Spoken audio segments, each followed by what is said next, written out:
Well, welcome back. The extreme heat can take a toll on everything from your tallest tree to your shortest blade of grass.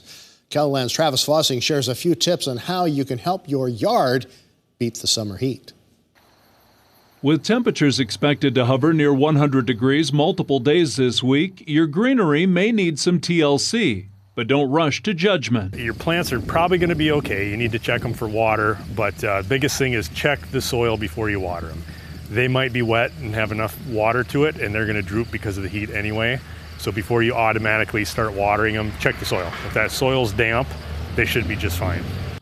Oak Ridge owner Damon Coughlin says that's also the case for young trees. He compares it to drinking a large beverage through a straw. It can only pull up so much water at a time, so even though the roots might be wet, it could droop because it needs that water, but it just can't pull as much up fast enough for how hot it's going to be. Too much water can lead to damage. If you're overwatering, what can happen is you're going to drown out or rot those roots off, and they cannot come back from it. I recently transplanted some things, so kind of making sure that they're not drying up or frying from the heat, and then just kind of paying attention to what is just wilting from the stress and not actually needing to be watered.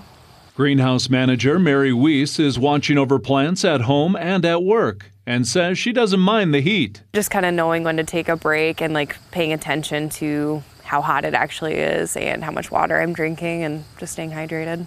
Coughlin says they'll help customers and employees beat the heat by closing early through Wednesday. I've got people that have to be outside working in the stuff, so we're going to close probably about 3 o'clock here Monday, Tuesday, Wednesday, just to keep them out of the hottest part of the day. In Brandon, Travis Fossing, KELOLAND News. And when it comes to your lawn, Coughlin says just stick with your normal watering schedule during the extreme heat.